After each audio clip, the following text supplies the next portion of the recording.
বারংবার ব্যর্থ হবার পরও সুযোগ পাচ্ছেন আফিফ হোসেন ধ্রুবরা, অথচ প্রতিভার জানান দিয়েও উপেক্ষিত থেকে যাচ্ছেন সাব্বির রহমান, নাসুম আহমেদের মতো তারকারা। বোর্ডে একের পর এক পরিবর্তন আসলেও পরিবর্তন আসে না দল নির্বাচনে। গড়পড়তাভাবেই সুযোগ মেলে জাতীয় দলে। সাব্বির, নাসুমদের দলে নিতে কেন এত অনীহা টিম ম্যানেজমেন্টের, সেটা নিয়ে বিস্তারিত আলোচনা থাকছে প্রতিবেদনে।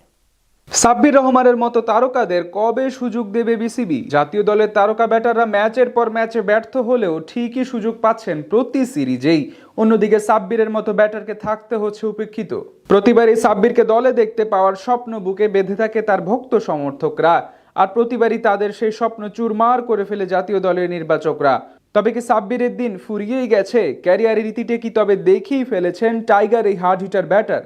আপাতত সবকিছুই কথা বলছে সাব্বিরের বিপক্ষে। তার পরিবর্তে জাতীয় দলের সার্কিটে আছেন মাহিদুল ইসলাম অঙ্কন কিংবা আফিফ হোসেন ধ্রুবরা। যদিও এখানে প্রশ্ন উঠতেই পারে, জাতীয় দলের কোনো ক্রিকেটার যদি ব্যর্থ হয় তাহলে কি সেখানে সম্ভাবনা আছে সাব্বিরের মতো ক্রিকেটারদের? উত্তরটা আপাতত নেগেটিভ হওয়ার সম্ভাবনাই প্রবল। অথচ এমনটাই কি হওয়া উচিত ছিল?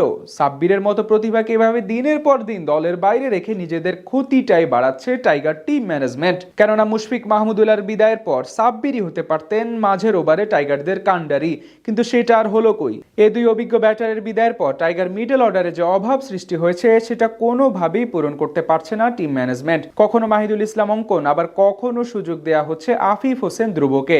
নুরুল হাসান সোহানও খেলেছেন কিছু ম্যাচে, তবে কোনো কিছুতেই কুল কিনারা করতে পারেনি টিম ম্যানেজমেন্ট। সবকিছুতেই ধরা দিয়েছে ব্যর্থতা। তারপরও সাব্বির রহমানের মতো পরীক্ষিত ব্যাটারদের দ্বারস্থ হয়নি বিসিবি।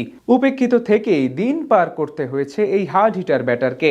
নাসুম আহমেদও নিজেকে কিছুটা অভাগা ভাবতেই পারেন। জাতীয় দলের জার্সি গায়ে একের পর এক দুর্দান্ত সাফল্য কিংবা ফ্র্যাঞ্চাইজি ক্রিকেটের মঞ্চেও নাসুম নিজের জাদু দেখিয়েছেন বহুবার। তবে তারপরও সুযোগ পান না জাতীয় দলে। গেল বছর ক্যারিবিয়ানদের বিপক্ষে সিরিজে বল হাতে নাসুমের ঘূর্ণির কাছে কোণঠাসা হতে হয়েছে ব্যাটারদের।